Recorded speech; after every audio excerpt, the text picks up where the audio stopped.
टीफी but है, बोलते हैं बहुत बड़ी भला है। एक जो अपर वर्ल्ड का डॉन बना नवाज शरीफ और एक अंडर वर्ल्ड का डॉन टीफी बट। इनके घर जो है वो बेनज़ीर भुट्टो आ चुके हैं। इमरान खान के घर के करीब जो एक बड़ी मशहूर फूड स्ट्रीट है वहाँ पर इनसे मिल चुका है।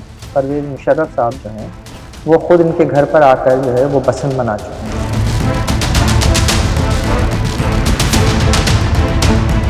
टीपी के ऊपर सिर्फ बालाज के कत्ल का इल्ज़ाम नहीं है, बालाज के बाप टीपू ट्रकांवाला और टीपू के बाप बिल्ला ट्रकांवाला के कत्ल का इल्ज़ाम भी टीपी के ऊपर ही लगता है। अगर यूँ देखा जाए तो इस फैमिली की ये चौथी नस्ल है जिसमें जो है वो बेटा कत्ल हुआ।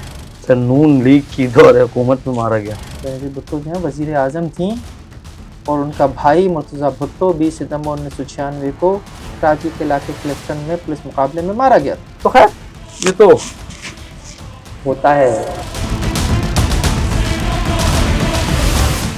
टीफी ने अरब पति था, लेकिन इसके बावजूद उसने इस बुनियाद पे कि अगर कभी मैं दुबई में पकड़ा भी जाऊं तो मुझे दुबई से ले जाया ना जा सके, तो उसने दुबई में कर्ज ले रखा था बैंक से। कर्जा जो है ये ट्रकांवाला ने अदा किया। बाईपास के ऊपर दो गाड़ियां आती हैं, एक सफ़ेद एक सिया रंग की, फायरिंग करती हैं आपकी गाड़ी के ऊपर और वो टीफी बट को छुड़ाकर ले जाते हैं। सीसीडी की टीम एक स्पेशल मिशन से फारिग होकर वापस आ रही होती है, अपनी गाड़ी रोड पे खड़ी करके वो इन्हें रोकने का इशारा करते हैं, वो रुकते हैं, निकलते हैं गाड़ी से, पुलिस को देख के पुलिस पे फायरिंग करते हैं। उसके बाद जो है वो मुलजिमान अपनी एक गाड़ी और उनका एक साथी जो जख्मी होकर वहां गिर गया था उसे छोड़कर एक गाड़ी में और पैदल फरार हो जाते हैं। बाद में पता चलता है कि जनाब वो टीफी बट है। पुलिस मुकाबले कराची में भी बहुत हुए। जो 92 का ऑपरेशन है, 92 से लेकर 98 तक जो शहर में ऑपरेशन चलता रहा है, उसके दौरान आपने सैकड़ों नौजवानों को इसी तरह से मावरा अदालत कत्ल किया है। तो क्या क्राइम कंट्रोल कर लिया था आपने? आपको हल की तरफ जाना होगा और हल एक कि आप अदालती निज़ाम को अपने बेहतर बनाएं।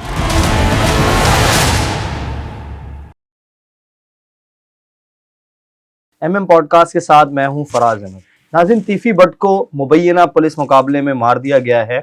इसके ऊपर अमीर बालाज ट्रकांवाले का कत्ल का इल्ज़ाम था। ये मामला है क्या, इनकी दुश्मनी कब से चल रही है और किस वजह से ये दुश्मनी शुरू हुई और किस पार्टी के कितने लोग इसके अंदर अभी तक मारे जा चुके हैं, इस टॉपिक पर बात करने के लिए हमारे साथ मौजूद हैं सीनियर क्राइम रिपोर्टर हैं फ़हीम सिद्दीकी साहब। सर अस्सलाम वालेकुम।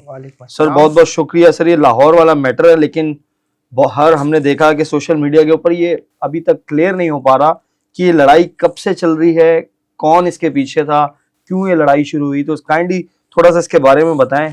फराज, इसके ऊपर मैंने अपने चैनल पे स्टोरी की है और उसके बाद जो मुझे रिस्पांस मिला है वो यही है कि लोगों को काफ़ी हद तक ये स्टोरी जो है वो समझ में आई है और इवन लाहौर के जर्नलिस्ट को भी लोगों ने या लाहौर के लोगों को, साथियों को भी लोगों ने कहा कि वो भी शायद इस तरह से नहीं समझा सके। तो मैं कोशिश करूँगा कि उसके अंदाज में कुछ चीज़ें आपको आपके चैनल पे भी बता सकूँ। देखिए, आपका सवाल था कि टीफी बट जो है उसकी और ट्रकांवाला की दुश्मनी जो है वो कब शुरू हुई। तो इस हवाले से जो है वो यही है कि अगर टीफी के ऊपर सिर्फ बालाज के कत्ल का इल्ज़ाम नहीं है, बालाज के बाप टीपू ट्रकांवाला और टीपू के बाप बिल्ला ट्रकांवाला के कत्ल का इल्ज़ाम भी टीफी के ऊपर ही लगता है। और ये कहानी जो है ये 70s की कहानी है और उस वक्त की कहानी है जब बिल्ला ट्रकांवाला का जो बाप था नत्थू पहलवान, उसका मर्डर हो जाता है। यानी अगर यूँ देखा जाए तो इस फैमिली की ये चौथी नस्ल है जिसमें जो है वो बेटा कत्ल हुआ है। तो नत्थू पहलवान का जो एक मुकाबला हुआ या जो भी कह लीजिए जंग हुई है वो उस इलाके में लाहौर में एक अच्छा पहलवान हुआ करता था, उससे हुआ और अच्छा पहलवान और इनकी आपस की जंग में जो है नत्थू पहलवान मारा गया। फिर नत्थू पहलवान के मरने के बाद जो है उसका बेटा जो बिल्ला ट्रकांवाला है, बेसिकली इसने जो है वो अपने बाप की जगह संभाली थी। और नत्थू पहलवान जो है वो बेसिकली सिर्फ एक वो नहीं था कि कोई कारोबारी शख्सियत हो खाली, उसका बाकायदा वहाँ पे एक अखाड़ा भी था जहाँ वो लोगों को जो शौकीन होते हैं पहलवानी के गुर सीखने के, उन्हें पहलवानी के गुर भी सिखाता था। तो जब उसका मर्डर हो गया और बिल्ला आ गया, तो बिल्ला ने जो है फिर वो एक ट्रांसपोर्ट का कारोबार जो है वो भी शुरू किया था और वहीं से बेसिकली इनका नाम जो है वो ट्रकांवाला पड़ा। और बिल्ला के हवाले से ये था कि बिल्ला जो है वो जो मुखालफिन इल्ज़ाम लगाते हैं इनके ऊपर कि इनके अखाड़े के ऊपर या ऐसे डेरा, वहाँ पे डेरा भी कहते हैं कि डेरे के ऊपर जो है वो मनशियात का इस्तेमाल भी होता था और फिर बाकी दीगर इल्ज़ामात भी लगते हैं कि मनशियात वहाँ से ख़रीदी भी जा सकती थी और दीगर बातें भी थी। और जब ट्रांसपोर्ट का धंधा इसने शुरू किया तो वहाँ पे भी उसने मुख्तलिफ दाव पेच इस्तेमाल किए और धंधे को जो है अपने वसी किया। इसी दौरान जो है, जब इस तरह के लोग जो होते हैं, इन्हें ऐसे लोगों की ज़रूरत होती है जो इनके काम के हों, इनकी चीज़ों को आगे बढ़ा सकें, इनके कारोबार को आगे बढ़ा सकें, इनके मुखालफिन को दबा सकें। तो इसमें ही जो है इन्हें दो लड़के, दो सगे भाई जो हैं, वो बेसिकली बिल्ला ट्रकावाला के ही एक मुलाजिम ईदू के बेटे थे। वो इन्हें मिलाने के लिए लाया अपने बेटों को, और ये दोनों बेटे जो हैं वो बिल्ला को पसंद आ गए थे।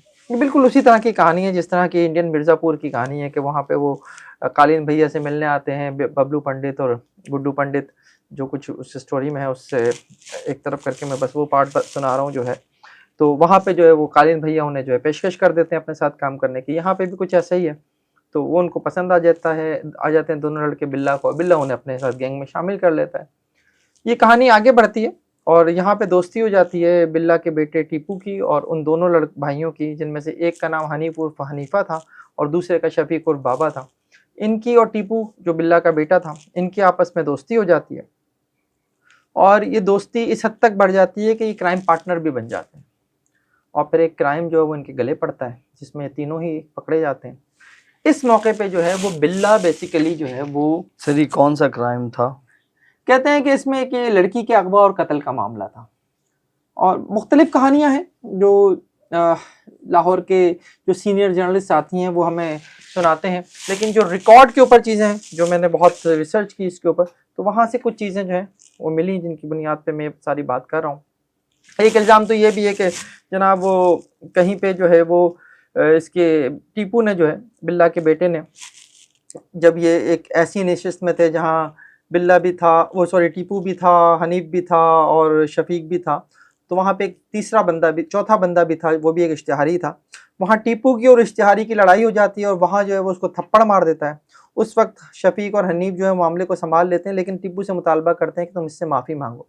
टीपू माफ़ी नहीं मांगता, बिल्ला भी नहीं कहता उसे माफ़ी के लिए। तो यहाँ से भी एक रंजिश जो है वो शुरू हुई। लेकिन असल जो है वो यही था कि जब ये तीनों गिरफ्तार होते हैं तो बिल्ला जो है अपने बेटे को तो निकाल लेता है, लेकिन इन दोनों को नहीं निकालता। बाज़ ज़राए तो ये बताते हैं, जो पुलिस के ज़राए हैं, कि बाकायदा बिल्ला ने पुलिस को ये कहा, उसे इन दोनों की सुपारी दी कि इन दोनों को मुकाबले में पार कर दो। वो नहीं हो पाती चीज़ उस वक्त, लेकिन ये बात इन दोनों को भी पता चल जाती है कि बिल्ला ने अपने बेटे को तो निकाल लिया और हमें मरवाने की कोशिश भी की। कुछ अर्से के बाद जो है वो दोनों बाहर आ जाते हैं। अब जब बाहर आ जाते हैं तो अब वो बिल्ला के आदमी तो रहे नहीं थे। अब वो जो है छतरी ढूंढते हैं। जब वो छतरी ढूंढते हैं तो उन्हें जो है वो छतरी मिलती है बेसिकली तीफी भट्ट की, और तीफी भट्ट के पास जाके जो है एक तरह से ये उसके गैंग में शामिल हो जाते हैं। सर तीफी भट्ट का क्या बैकग्राउंड है? तीफी का जो बेसिकली बैकग्राउंड था वो तो यही था कि जनाब वो भी एक ताजिर, अपने आप को उन्होंने ताजिर के तौर पे वो किया हुआ था, शनाख्त बनाई हुई थी उन्होंने। लेकिन साथ साथ जो है वो इसी तरह के कब्जे, भत्ता, इस तरह के इल्ज़ामात जो हैं वो बहुत हैं। कब्जे ज़मीनों पर भी, दुकानों पर भी, कारोबार पर भी। इस तरह की दर्जनों एफआईआर जो हैं वो तीफी भट्ट और गोगी भट्ट के पास जो है के खिलाफ जो है वो पंजाब पुलिस के रिकॉर्ड पर हैं। तो जब ये तीफी भट्ट को ज्वाइन करते हैं जाके, तो अब इनको ये तो होता है कि हमने बदला लेना और बिल्ला से लेना है। और फिर एक दिन जो है अपने एक और साथी वहीद उर्फ वहीदू के साथ मिलकर जो है ये जाते हैं। फजर के बाद बिल्ला अपने ही डेरे पर बैठा हुआ अखबार पढ़ रहा होता है और ये जाके जो है वो बिल्ला पे फायरिंग कर देता है। बिल्ला उस वाक़े में मारा जाता है। और बिल्ला के बाद जो है वो फिर टीपू जो है वो अपने बाप की गद्दी संभालता है। जैसे नत्थू के बाद जो बिल्ला ने संभाली थी, बिल्ला के बाद जो है फिर टीपू संभालता है। अच्छा, एक चीज़ जो मैंने सारी स्टोरी में चेक की है और समझी है वो ये है कि ये जो ट्रका वाला है, ये बेसिकली कोशिश ये करते थे हमेशा कि पुलिस में जो काली भेड़ें होती हैं उनके जरिए अपना काम ज़्यादा निकालते थे, अपने बंदे यूज़ नहीं करते, अपने बंदे कम ही यूज़ करते थे। अच्छा, दूसरी तरफ तीफी वाले जो हैं वो अपना एक बट स्टाइल में काम करते थे, उनका वो था। तो यहाँ पर भी इन्होंने कोशिश यही की कि किसी तरह से जो है, जब ये पता चल गया कि जनाब तीफी ने ही इनको मरवाया, ये तीफी की छतरी थी इसलिए जो है शफीक और हनीफ ने ये काम कर लिया, तो अब उसकी कोशिश यही थी कि किसी तरह से जो है वो काम उतारा जाए इन दोनों का भी।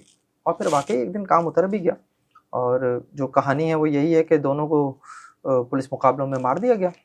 अच्छा, ये गिरफ्तार थे वैसे दोनों के बारे में यही है कि जनाब एक को तो दोनों को ही इत्तेफाक से कराची से गिरफ्तार किया गया। पंजाब पुलिस के लोग आए और पंजाब कराची से गिरफ्तार करके लेकर गए और ले जाकर जो है वो पंजाब में पुलिस मुकाबला दिखाया गया उन दोनों का। और ये वो चीज़ें हैं जो रिकॉर्ड पर हैं, मीडिया के रिकॉर्ड के ऊपर है। उसके बाद जो है टीपू की तो कोशिश यही थी कि किसी तरह से मामला वो हो जाए, लेकिन इधर जाहिर है अब तीफी के लिए भी एक बड़ी इज्जत का मामला बन गया था दोनों कि बंदे यार मारे गए इसके। कि जनाब जिन लोगों ने मेरे पास पनाह ली उनसे जो है वो, इधर और भी कई कहानियाँ ज़ाहिर है, इतनी 50 साल 60 साल की कहानी है, इसमें मुख्तलिफ वक्तों पर मुख्तलिफ और चीज़ें भी होती रही हैं, जिसमें जो है वो कभी क्रिकेट के मैच के ऊपर जो है वो एक तरह का झगड़ा हो गया, उस झगड़े के नतीजे में भी जो है वो बात जो है वो बड़ों तक पहुंची और दोनों तरफ जो है, एक तरफ ट्रका वाला थे और दूसरी तरफ टिफी वाले थे। इस तरह की मुख्तलिफ स्टोरीज भी जो है, जिन्हें मैं फिलर स्टोरीज का कहता हूँ, वो भी इस सारे गेम में मौजूद है, सारे गैंग वॉर में मौजूद है। फिर एक मौके पर जो है वो इस पे टीपू पे जो है वो बहुत बड़ा हमला भी होता है। टीपू कोर्ट में पेशी के बाद वापस आ रहा होता है, तो कोर्ट रोड के पास जो है उसके ऊपर बाकायदा अटैक होता है। 2 लोग जो मुसल्ला वहाँ पे वेट कर रहे थे इनके आने का, ये 9 लोग थे। ये लोग टीपू ट्रका वाला 2 गाड़ियों में ये कोई 9 लोग थे जिस वक्त इनकी गाड़ियों पर फायरिंग हुई है। ये दोनों लोग जब करीब आए हैं, उन दोनों अफराद ने जो इनका वेट कर रहे थे इन पर फायरिंग की, और फायरिंग इतनी शदीद थी कि उन्हें संभलने का मौका भी नहीं मिला। उसमें एक टीपू का दोस्त भी था और उसके गार्ड्स थे ज़्यादातर। ये गाड़ियों से उतर के भागे, वो निशाना बनाते रहे, चुन चुन कर निशाना बनाते रहे। फिर टीपू ज़ख्मी भी हुआ था इसमें। टीपू ने ज़ख्मी हालत में वहीं एक करीबी इमारत में पनाह ले ली थी। फिर टीपू के 2 गार्ड्स ने बाकायदा वो मुकाबला किया उनका, और जब उधर से भी फायरिंग हुई तो वो दोनों जो है वो फरार भी हो गए थे वहाँ से। एक वकील साहब थे, उनकी गाड़ी छीन कर, वो वहीं से ज़ाहिर कोर्ट के पास का वाक़या था, तो एक वकील साहब की गाड़ी छीन कर जो ये फ़रार हो गए। और फिर 20 किलोमीटर दूर शफीकाबाद में वो गाड़ी मिली थी, यानी बीच में कहीं उन्हें नहीं रोका गया।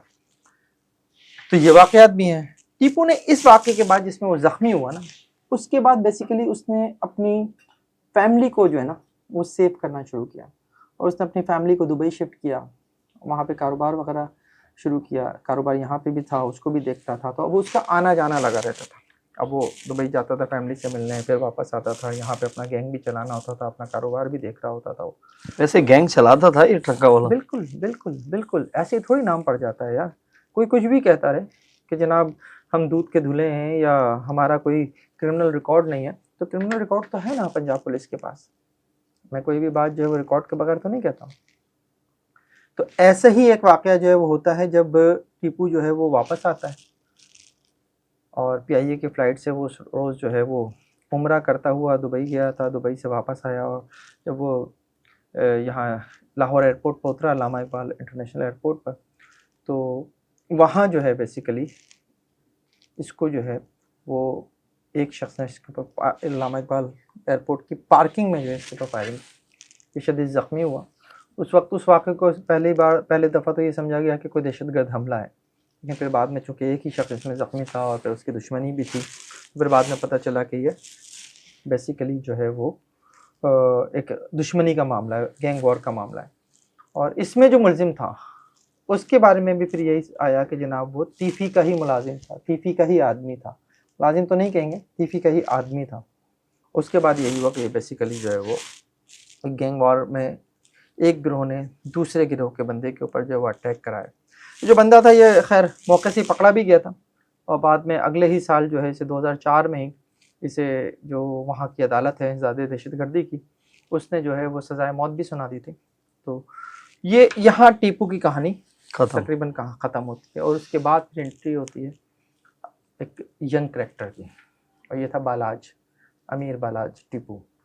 ये टीपू का बेटा था, दुबई में थी फैमिली, बाप का मर्डर हो जाता है, बालाज जो है वो फैमिली के साथ आता है। अब वो आता है तो उसके हवाले से जो मैंने उसकी वीडियोस भी देखी हैं, और जो मैंने उसके बारे में पंजाब के लोगों से बात की, पुलिस में भी, सहाफ़ियों में भी, तो मैंने यही जाना है कि वो एक मस्बत आदमी था। मस्बत इन सेंस कि वो ये चाहता था कि दुश्मनियाँ ख़त्म हो। ज़ाहिर है दुश्मनियाँ इस हद तक हो चुकी थी कि 3 नस्लें ख़त्म हो चुकी थी। चलें एक नस्ल को, नत्थू वाली नस्ल को हम निकाल भी दें तो अभी दादा भी मरा, बाप भी मरा, तो वो ये सब नहीं चाहता था। तो जब आ गया था, तो इसने आने के बाद इन लोगों के साथ उसकी मुख्तलिफ मीटिंग्स हैं, और इसमें पुलिस वाले भी हैं जिन्होंने ये मीटिंग्स कराई हैं, पॉलिटिशियंस भी हैं जिन्होंने ये मीटिंग्स कराई हैं, और उन मीटिंग्स में ये तय भी पाया कि जनाब दुश्मनियाँ जो हैं किसी तरह से ख़त्म की जाएँ। अच्छा, दुश्मनियाँ सिर्फ तीफ़ी वालों से नहीं थी, और लोगों से भी थी, वो भी उसने काफ़ी हद तक जो है वहाँ पे भी जो है वो सुलह सफाई की और वो एक मुनासिब ज़िंदगी उसने जीने की कोशिश की। मुझे ये भी उसका लगता है कि जिस तरह से कि वो एक मस्बत ज़िंदगी जीना चाहता था और उसका एक इंटरव्यू था जो मैं सुन रहा था, उसमें उसने कहा कि मैं चाहता हूँ कि मेरे बच्चे सेफ़ रहें। मैं चाहता हूँ कि मैं भी घूमूँ-फिरूँ अपने बच्चों के साथ। ज़ाहिर है जब आपके ऊपर इतने थ्रेट्स हों, आप एक गैंग को लीड कर रहे हो तो आपकी ज़िंदगी को ख़तरे होते हैं, खतरात होते हैं, आपकी फ़ैमिली को खतरात होते हैं। तो वो उसको महसूस करता था कि यार मैं कैसे अपने बच्चों के साथ घूमूँ-फिरूँ। कहता है कि मैं चाहता था कि मैं शाहाना ज़िंदगी गुज़ारूँ। शाहाना से उसकी मुराद शायद यही होगी कि जहाँ कोई ऊँच-नीच का डर ना हो, कुछ ना हो और एक बड़े घर में रहूँ, इस तरह के उसके मैंने बयानात सुने हैं। उसके नतीजे में काफ़ी चीज़ें जो है मेरा ख़्याल है कि एक तवील अरसे के लिए बेहतर भी हुई थी और 2018 की बात है जब 2018 में बाकायदा इसने बालाज ने पीटीआई ज्वाइन भी कर ली थी। अच्छा। और इमरान खान की एक मीटिंग थी, कॉर्नर मीटिंग जो उसी के इलाके में होनी थी, वहाँ बाकायदा तौर पर जो है वो उसने इसको अरेंज भी किया था और इसकी जानिब से जो है बाकायदा इलाके में जो है वो पोस्टर्स वगैरह भी लगाए गए थे पीटीआई के और वो वीडियोज़ और वो तस्वीरें भी हैं जिसमें बालाज और इमरान खान साथ-साथ बैठे हैं स्टेज के ऊपर। इसके गले में जो है वो पीटीआई का मफलर भी पड़ा हुआ है। तो बालाज ने पीटीआई ज्वाइन कर ली तो ये उस दौर की बात है जब मुस्लिम लीग नून जो है वो काफ़ी कमज़ोर पड़ी हुई थी। लेकिन फिर भी मुस्लिम लीग नून ये नहीं चाहती थी कि लाहौर के लोग जो हैं वो इस तरह से और ऐसे लोग जो हैं वो पीटीआई को ज्वाइन करें। तो जो एक मीडिया रिपोर्ट में देख रहा था उसमें यह था कि हमजा शहबाज ने बालाज को इससे रोकने की कोशिश भी की और हमजा शहबाज बालाज से मिलने के लिए निकला भी घर से और रास्ते से फ़ोन भी करता रहा, लेकिन बालाज ने तो उसका फ़ोन उठाया और ना ही उससे मुलाकात की। वो पीटीआई में शामिल होने का फैसला कर चुका था। उसकी एक बड़ी वजह और भी थी, ये जो तीफी बट वाले हैं और गोगी बट वाले हैं, ये भी बेसिकली जो है वो मुस्लिम लीग नून में ही थे। शायद वो एक ही पार्टी के अंदर नहीं रहना चाहता था, लेकिन ऐसा नहीं है। हमें अगर हम देखें तो फैसलाबाद में हमें आबिद शेर अली और राना सनाउल्लाह एक ही पार्टी में एक तवील अरसे तक नज़र भी आए। खैर, तो यहाँ जब ये कहानी, ये बालाज ने जब पीटीआई ज्वाइन कर ली थी तो उसके बाद भी हम ये देखते हैं कि कोई बहुत बड़ी बात नहीं हुई है।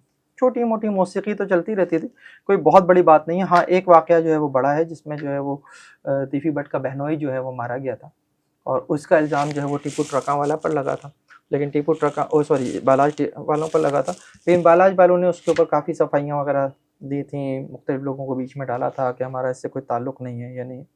तो इस तरह की चीज़ें वक्तन-फ़वक्तन होती रहीं, लेकिन मुझे ये लगता है कि उसके बावजूद जो है वो तीफ़ी वालों के दिल में थी और फिर वही हुआ कि बालाज के हवाले से ये था कि बालाज जो है वो उसको सिक्योरिटी थ्रेट्स थी और वो जो है उसे कहा गया कि तुम एहतियात करो। कुछ अर्से के लिए मुल्क से बाहर भी चला गया, फिर वापस आया। वापस आने के बाद भी उसका यही था कि वो बहुत कम किसी तकरीब में या किसी जगह पे मूव किया करता था। लेकिन जिस रोज़ जो है वो उसका मर्डर हुआ है, उस रोज़ वो एक रिटायर्ड डीएसपी की बेटी की शादी थी और उसका कार्ड जो है वो बालाज का जो दोस्त है एहसन शाह, बेसिकली वो ही लेकर आया था और उसने कहा था कि शादी में जाना है। बालाज उस शादी में नहीं जाना चाहता था, लेकिन एहसन शाह से उसकी कोई 15 साल पुरानी दोस्ती थी, तो एहसन के इसरार के ऊपर उसने वहाँ जाने के लिए हामी भर ली थी। लेकिन एहसन खुद उस शादी में नहीं गया। सर ये एहसन कौन है? एहसन शाह इसका दोस्त था, करीबी दोस्त, जो 15 साल की पुरानी दोस्ती थी और बहुत करीब भी आ गए थे। और एहसन शाह जो है वो बेसिकली जो है उसका किरदार इस केस में जो है, जो पुलिस की कहानी है वो ये है कि उसने इसकी मुखबरी की थी और बाकायदा प्लानिंग की थी। अच्छा, इतने पुराने दोस्त हैं? इतने पुराने दोस्त हैं। उसने पैसे लिए थे, कहा जाता है कि उसने इसके 50 लाख रुपए लिए थे और उस रोज़, जिस रोज़ जो है इस शादी में जाना था, उससे पहले जो है एहसन शाह उम्रे पे चला जाता है ताकि साथ ना जाना पड़े शादी में। और फिर वो बाकायदा मुखबरी करता है, वो बताता है कि बालाज जो है आज इस शादी में जाएगा। आज उसने ब्लड प्रूफ जैकेट नहीं पहनी होगी। अच्छा, वो जैकेट भी पहनता था? हाँ, ब्लड प्रूफ जैकेट, ज़ाहिर थ्रेट्स ही तो ये तो करते हैं ये लोग। ब्लड प्रूफ जैकेट नहीं पहने हुआ होगा, उसके पास कोई बड़ा असला नहीं होगा, क्योंकि ऐसा नहीं उससे कहा था कि यार एक फैमिली की गैदरिंग है, वहाँ पे अच्छा ही लगेगा कि इस तरह से असला उठाए हुए लोग तुम्हारे साथ हों, तो बड़ा असला ना हो तो अच्छी बात है। ये सारी इन्फॉर्मेशन वहाँ कातिल को मिली और जब बालाज वहाँ पहुँचा है तो उसके बाद उस लड़के ने सेल्फी के बहाने कई मरतबा करीब आने की कोशिश की है, लेकिन बालाज के जो गार्ड थे उन्होंने उससे ज़्यादा करीब नहीं आने दिया। जब बालाज निकलने लगा शादी अटेंड करके, तब वो शख्स जो है वो करीब आया और उसने जो है फिर बालाज को गोलियां मारी हैं सीने में। उसे 5 गोलियां लगी। उसे फौरी तौर पर जो जिला अस्पताल ले जाया गया था, जहाँ वो जहाँ पर नहीं हो सका। और बालाज की मौत जो है वो बेसिकली, क्योंकि अब सोशल मीडिया का दौर था और बालाज का एक यूँ कह लीजिए कि मस्बत चेहरा था सामने, तो काफ़ी उसके लिए आवाज़ उठी थी, फैन एंड फॉलोइंग भी बहुत काफ़ी थी। और खूबसूरत स्मार्ट लड़का, लाहौर का एक स्टाइल, तो काफ़ी उसके लिए आवाज़ उठी थी कि जनाब जस्टिस फॉर बालाज। और इसका एक प्रेशर भी था पंजाब पुलिस के ऊपर। और इसी प्रेशर में जो है जब पुलिस ने तफ्तीश की, तो जो बातें मैंने आपको पहले बताई हसन शाह से मुतालिक, ये सारी बातें जो है पे खुल के सामने आई कि मुखबिरी बेसिकली हसन शाह क्या मोबाइल पकड़ा गया था, क्या मामला? जी हाँ, वो मैसेजेस वगैरह जो है वो सामने आ गए थे।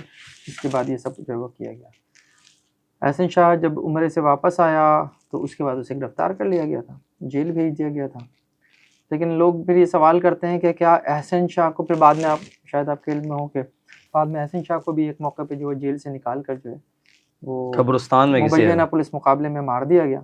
और कहा यह गया कि उसे निकाल के साथियों की निशानदेही के लिए ले जाया जा रहा था, और उसके भाई ने जो अपने साथियों समेत हमला किया और अपने साथियों की फायरिंग से वो मारा गया, अपने भाई की फायरिंग से वो मारा गया। लेकिन इस वाक़े के बाद काफ़ी शोर भी मचा था। तो उसके बाद जो है वो बेसिकली इसमें हुआ ये था कि एक अदद ऑडियो कॉल जो है वो लीक की गई, और ये ऑडियो कॉल जो है वो हसन शाह और उसकी बीवी के दरमियान थी।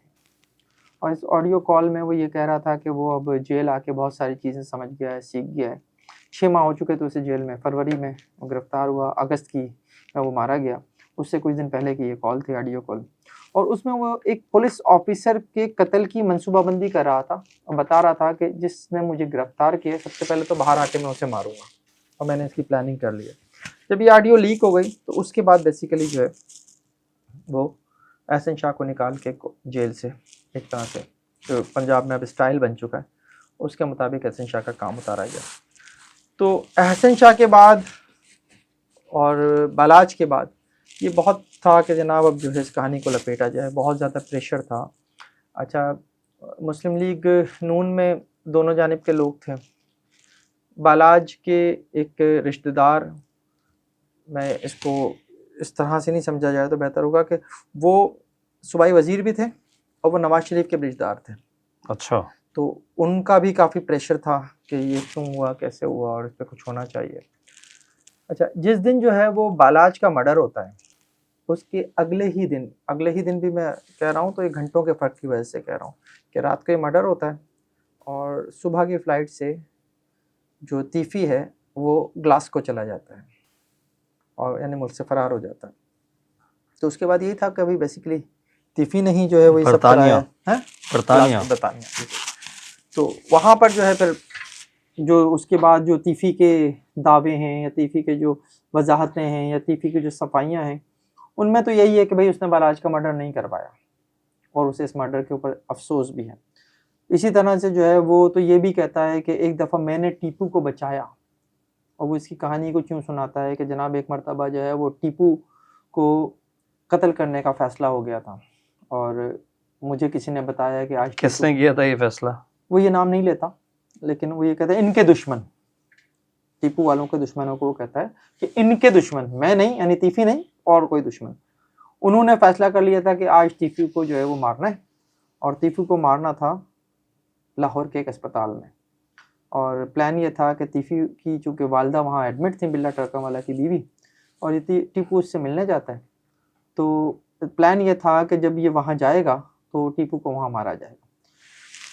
तो तीफ़ी का ये बताना है कि उस रोज़ जो है फिर मैंने ये मैसेज जो है वो टीपू को कराया कि तुम आज हॉस्पिटल मत जाना, और उस दिन वो हॉस्पिटल नहीं गया तो वो बच गया, वरना उस दिन उसे मार दिया जाता। तो वो कहता है कि जब मैं उसके बाप से अगर मेरी दुश्मनी थी तो मैं उसके बाप को बचाऊंगा क्यों। ये तीफ़ी का मैं मौक़िफ़ बेसिकली आपके सामने पेश कर रहा हूँ। इसी तरह से बालाज के लिए भी उसका ये कहना है कि मैंने नहीं मारा। अच्छा, अब मसला ये है कि तीफ़ी का नाम जो है इस केस में 109 में था, यानी अब जो है एयानत मुजरिमाना जिसे हम कहते हैं कि जनाब आपने जुर्म में साथ दिया जुर्म में। तो तीफी को ये था कि अगर मैं पकड़ा भी जाऊं और पाकिस्तान ले भी आया जाऊं तो ज़्यादा से ज़्यादा क्या होगा, ये आना तो मुजरिमाना है, जमानत भी हो जाएगी, बाहर भी आ जाऊंगा। और जाहिर है पहले जो केसेस हैं उनमें जब डील हो गई थी बालाज वालों से तो बहुत से केसेस ख़त्म भी हुए थे उस दौर में भी। तो जब वो ग्लासगो से दुबई आया है तो उसके पीछे भी कुदरत की एक कहानी है कि उसका जो बरतानिया का 10 साल का वीज़ा था वो ख़त्म हो जाता है। वो वीज़ा रिन्यू कराने के लिए दुबई आता है और बताने वाले बताते हैं इस कहानी में कितनी सदाकत है मुझे इसका नहीं इल्म, लेकिन जो मेरे ज़राए हैं लाहौर के वो इसके ऊपर काफ़ी हद तक वो करते हैं कि नहीं ऐसा ही है कि तीफी ने अरबपति था, लेकिन उसके बावजूद उसने इस बुनियाद पे कि अगर कभी मैं दुबई में पकड़ा भी जाऊं तो मुझे दुबई से ले जाया ना जा सके, तो उसने दुबई में कर्ज ले रखा था बैंक से। अच्छा, दुबई के कानून ये है कि अगर आपने बैंक से कर्ज लिया हुआ है तो आपको उस वक्त तक दुबई से नहीं ले जाया जा सकता, या आप दुबई से बाहर नहीं जा सकते, ना जा सकते हैं और ना ही ले जाए जा सकते हैं जब तक वो कर्जा जो है वो अदा ना हो जाए। तो उसका कर्जा जो है वो बाकायदा अदा हुआ है उसे पाकिस्तान लाने से पहले। चलिए कितना था कर्जा? कर्जा जो है ये ट्रका वाला ने अदा किया। हमेशा की तरह जैसे पुलिस इस्तेमाल हुई यहाँ भी हुई, आप कह सकते हैं। इसमें भी बड़ी दिलचस्प कहानी है। मेरा ख्याल है कि पुलिस इस्तेमाल हुई लेकिन शायद गिरफ्तारी के लिए इस्तेमाल नहीं हुई। गिरफ्तारी तो कुछ वो भी एक फिल्मी कहानी है कि जो इनका सीसीडी का एक शोबा इन्होंने बनाया हुआ है उन मुजरिमों के लिए जो क्राइम पंजाब में करके मुल्क से बाहर भाग गए कि उन्हें इंटरपोल के जरिए वापस लाया जाए। ऐसे ही 2 मुलजिमान थे जो गुजरांवाला के थे। सीसीडी का एक ऑफिसर जो है बेसिकली उन 2 को लेने दुबई पहुंचा था और दुबई पुलिस के साथ जो इन्फॉर्मेशन थी कि जिस फ्लैट में वो दोनों मौजूद हैं वहाँ उन्होंने दुबई पुलिस के साथ छापा मारा। वहाँ पार्टी चल रही थी, वहाँ वो दोनों तो थे ही थे, वहाँ तीफी भी था। अच्छा। और फिर तीफी जो है उसने निशानदेही की उस इंस्पेक्टर ने, भाई इस शख्स के भी इंटरपोल ने वारंट जारी किए हुए, आप इसको भी अरेस्ट कर लें। उसको अरेस्ट कर लिया गया। जब उसके लाने की बात आई तो पता चला उसके ऊपर कर्जा है, वो ऐसे जा नहीं सकता। तो यहाँ से कहते हैं कि बेसिकली ट्रकावाला की फैमिली इन्वॉल्व हुई। उन्होंने वो पैसा जो है वो दुबई के बैंक को पे किया है। वो जो एक कह लीजिए कि वापसी में एक रुकावट थी रखना था, वो उन्होंने बंद किया, वो रुकावट दूर की और फिर तीफी को जो है वो कराची ले आया गया। अब ऐसा नहीं है कि दुबई से फ्लाइट जो है वो लाहौर नहीं जाती है, लेकिन क्योंकि प्लान था, सोच बना लिया था प्लान के, बस इसको निपटाना है। बिल्कुल ऐसा ही है। कराची से आप बाय रोड निकलते हो, कराची से आप लाहौर की फ्लाइट ले लेते हैं, लाजमी सी बात है। दुबई से फ्लाइट नहीं मिली थी, खतरनाक आपका दुबई से फ्लाइट नहीं मिली थी आपको, आप कराची से लाहौर की फ्लाइट ले लेते। आप कराची से लेके निकलते हैं, सिंध पूरा क्रॉस हो जाता है। आप जो है जैसे ही रहीम यार खान पहुंचते हैं, आप बॉर्डर क्रॉस करते हैं सिंध, कोट सब्जल थाने की हुदूद में बाईपास के ऊपर 2 गाड़ियां आती हैं, एक सफेद एक सिया रंग की। आपकी गाड़ी को रोकती हैं, पुलिस की गाड़ी को फायरिंग करती हैं आपकी गाड़ी के ऊपर। कोई जख्मी नहीं होता पुलिस वाला, और वो तीफी भट्ट को छुड़ाकर ले जाते हैं। सीसीडी की ये नाकामी है कि आपकी गिरफ्त से, आपकी हिरासत से कोई बंदा छुड़ा के ले गया। अब यहाँ पे कहने को तो 3 मुलजिम थे, 2 वो कहाँ गए, गुजरांवाला वाले, उसका कोई जवाब नहीं देती पंजाब पुलिस। लेकिन बड़े मजे की कहानी है कि आप तीफी भट्ट को छुड़ा के आपसे ले जाते हैं मुलजिमान, और फिर कुछ ही दूर के बाद सीसीडी की टीम रहीम यार खान की, जो कच्चे के इलाके में एक स्पेशल मिशन से फारिग होकर वापस आ रही होती है, उसे ये दोनों गाड़ियां जो है सामने से आती दिखाई देती हैं यूनिक सिटी के पास। मैंने अपनी गाड़ी रोड पे खड़ी करके वो इन्हें रोकने का इशारा करते हैं, वो रुकते हैं, निकलते हैं गाड़ी से, पुलिस को देख के पुलिस पे फायरिंग करते हैं। पुलिस जवाबी फायरिंग करती है, 20-25 मिनट फायरिंग का तबादला होता है। ये सब वो बातें जो FIR में लिखी हुई हैं, इंटरेस्टिंग है। उसके बाद जो है वो मुलजिमान अपनी एक गाड़ी और उनका एक साथी जो जख्मी होकर वहां गिर गया था उसे छोड़कर एक गाड़ी में और पैदल फरार हो जाते हैं। जब पुलिस उस जख्मी के पास पहुंचती है तो देखते हैं उसके पास जो है क्लाशनकोव पड़ी हुई है, वो जख्मी है, उसे अस्पताल पहुंचाते हैं और अस्पताल पहुंचते पहुंचते वो जो है दम तोड़ देता है। कहानी खत्म। FIR में सिर्फ इतना लिखा, बाद में पता चलता है कि जनाब वो तो तीफी भट्ट है। बड़ी इंटरेस्टिंग कहानी है। मैंने इसकी सिमिलरिटी भी चेक की है कि ये एक ही तरीकेकार कैसे है यार। अप्रैल में गुजरांवाला में कोर्ट के अंदर 3 अफराद को कत्ल कर दिया गया। ये भी ख़ानदानी दुश्मनी थी सेकंड कज़न्स के दरमियान। इसके ऊपर भी मैंने स्टोरी की हुई अपने चैनल पे। तो वो कातिल अजान खोकर नाम का एक लड़का था जो कोर्ट में फायरिंग करता है, उन तीनों को मार देता है। पुलिस अजान खोकर को वहीं से गिरफ्तार कर लेती है। उसके बाद जो है अजान खोकर को अरूप पुलिस उसके उन दोनों साथियों को, जो 2 भाई थे, अतायर रब्बी और एक का दूसरे का नाम मुझे इस वक्त याद नहीं आ रहा, उनकी गिरफ्तारी के लिए और इसकी निशानदेही पर लेकर निकलती है। बिल्कुल तीफी की कहानी की तरह, पहली एफआईआर की तरह जो गोट सफजल थाने में हुई है, बिल्कुल उसी की तरह से मोटरसाइकिल पर कुछ लोग आते हैं, पुलिस पार्टी को रोकते हैं और अजान खोकर को छुड़ाकर साथ ले जाते हैं। फिर अगली एफआईआर है, सीसीडी की टीम जो है वो कहीं से एक स्पेशल मिशन से वापस आ रही होती है। अच्छा, स्पेशल मिशन ही हो। और वहां पर जो है उनका टाकरा हो जाता है इन मुल्जिमान से जो अजान खोकर को छुड़ाकर ले जा रहे होते हैं। इनके दरमियान फिर फायरिंग का तबादला होता है। इसमें जो है अजान खोकर को गोली लगती है, अजान खोकर वहां पे जख्मी होकर गिर जाता है, बाकी मुल्जिमान फरार हो जाते हैं। पुलिस जब अजान खोकर तक पहुंचती है, उसमें तो नहीं लिखा हुआ इस तरह से कि क्या है, लेकिन मैं तो नाम लेके बता रहा हूँ आपको। तो जख्मी जो है वो जब उसे अस्पताल शिफ्ट कर रहे होते हैं वो मर जाता है और पता चलता है कि वही अजान खोकर है जिसने कोर्ट में 3 लोगों का मर्डर किया था। सेम तीफी की कहानी, सेम अजान खोकर की कहानी। सर ये जो तीफी बट है, बोलते हैं बहुत बड़ी भला है, भला था, सियासी असर रसूख भी बहुत था, और पीएमएल नून खास तौर पर उनका बहुत बड़ा सपोर्टर था ये। एक जो अपर वर्ल्ड का डॉन बना नवाज शरीफ, और एक अंडर वर्ल्ड का डॉन तीफी बट। और ये हकीकत है कि तीफी बट के जो है वो सियासी लोगों से प्रभावित थे, और जो इनकी फैमिली के नाम से एक सड़क जो है उसका इफ्तिताह जो है वो नवाज शरीफ ने किया था। नवाज शरीफ का इनके घर आना जाना था। इनके घर जो है वो ज़फ़रुल्लाह जमाली आ चुका है, इनके घर जो है वो बेनज़ीर भुट्टो आ चुकी हैं, इमरान खान के घर के करीब जो एक बड़ी मशहूर फूड स्ट्रीट है वहाँ पर इनसे मिल चुका है। और सिर्फ यही नहीं, परवेज़ मुशर्रफ साहब जो हैं वो ख़ुद इनके घर पर आकर जो है वो बसंत मना चुके हैं। परवेज़ मुशर्रफ ने इनके घर की छत के ऊपर जो है वो पतंग उड़ाई है, बसंत मनाई है अपनी फैमिली के साथ। तो डेफिनेटली ऐसा ही है। और जब मेरे सामने ये चीज़ आई कि जनाब तीफी बट के पास 3 शनाख्ती कार्ड थे, एक में उसका पूरा नाम ख्वाजा तारिब गुलशन, एक में तारिब गुलशन और एक में ख्वाजा बट, इस तरह से उसके नाम लिखे हुए थे। तो और 2 पासपोर्ट भी थे जिन पर वो सफ़र करता था। तो जिसके रवाबित जो हैं इस लेवल पर हो, उसके लिए तो ये कोई चीज़ नहीं है ना। तो डेफिनेटली वो एक भला था। सर नून लीग की दौर हुकूमत में मारा गया, वो भी मुबैना पुलिस मुकाबले कर रहे हैं यार आप। बेनज़ीर भुट्टो का भाई जो है बेनज़ीर हुकूमत में मारा गया था। बेनज़ीर भुट्टो जो है वज़ीर आज़म थी और उनका भाई मुर्तज़ा भुट्टो 20 सितंबर 1996 को कराची के इलाके क्लिफ्टन में पुलिस मुकाबले में मारा गया था। तो खैर ये तो होता है, बुरे काम का बुरा अंजाम कह लीजिए या सर, मतलब पक्की आई हुई थी और ये सारी चीजें एक से एक मिलती हुई होती हैं। देखिए इस वक्त जो सिचुएशन है ना पंजाब की, वो बड़ी अजीब है मेरे हिसाब से। वो है बेसिकली कि सीसीडी को जो है आपने एक तरह का लाइसेंस टू किल दिया हुआ है, और सीसीडी अभी फ़ैब 2025 में बनी है। आपने जो वहाँ की लाहौर की सीआईए थी उसको बाद पहले चेंज किया आपने ऑर्गेनाइज्ड क्राइम यूनिट के नाम पे, फिर आपने ये बना दिया एक अदद क्राइम कंट्रोल डिपार्टमेंट सीसीडी, और फिर आपने पुलिस ऑर्डर में तरमीम की अप्रैल में, और उसका गवर्नर ने बाकायदा तौर पर, गवर्नर पंजाब ने उसके कानून पर दस्तखत किए, और अब सीसीडी जो है वो एक पावरफुल इदारा जो है वो बन चुका है।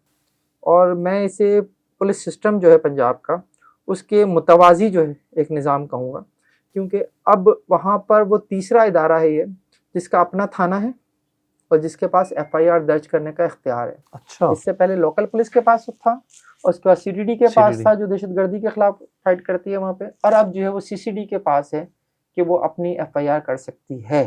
और तीफी में आप देख लीजिए एफआईआर उनकी, अजान खोकर की मैंने मिसाल दी, वो देख लीजिए। और वहाँ पे अब एक जो अगर मैं रिकॉर्ड देख रहा था, मैंने सीसीडी के जो इस वक्त एडिशनल आईजी हैं सुहेल ज़फ़र चट्ठा, उनसे रिकॉर्ड मांगा। मैंने कहा यार जब से आए अब तक का रिकॉर्ड दो, कितने पुलिस मुकाबले किए। तो उसने कहा ये तो अभी नहीं है हमारे पास। लेकिन जो रिकॉर्ड मुझे मीडिया से मिला या जो human rights commission of Pakistan की रिपोर्ट है उसके मुताबिक रवां साल में अब तक जो है वो पंजाब पुलिस कोई 1100 के करीब जो है पुलिस मुकाबले कर चुकी है, और इसमें जो है वो कोई 800 से 850 लोग जो हैं वो मारे गए हैं। और इसमें जो सबसे बड़ा जो वो है फिगर है वो सीसीडी का है। सीसीडी ने अब तक जो है वो पिछले यानी वो अप्रैल में आए हैं, अप्रैल से अब तक जो है उनके पुलिस मुकाबलों की तादाद 500 से 550 के दरमियान है और वो 600 से 700 लोग मार चुके हैं अब तक। अच्छा, इसमें मार भी चुके हैं, जख्मी भी हैं। सॉफ्टवेयर अपडेट भी करती है ना तो सीसीडी पंजाब। सर अवाम भी बड़ी खुश है सर वहाँ की। देखें, ये ना मैं इससे कभी मुतमईन नहीं होता इस बात से, आवाम के खुश होने से। ज़ाहिर है लोगों को ये बात अच्छी तो लगती है कि जनाब क्राइम कंट्रोल हो गया, लेकिन क्राइम कंट्रोल का ये तरीका नहीं है ब्रदर।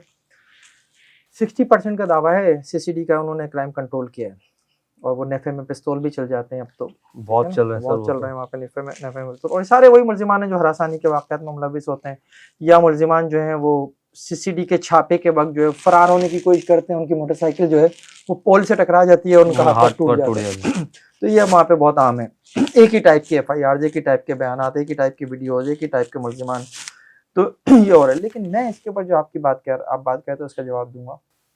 देखिए, पुलिस मुकाबले कराची में भी बहुत हुए हैं और पुलिस मुकाबलों की अगर तारीख पे आप जाएं तो कराची ऑपरेशन आपके सामने है कि जब आपने फुल फ्लाई हाफ फ्राई तो आज की बात है, नहीं तो आपने आज नाम दिए हैं।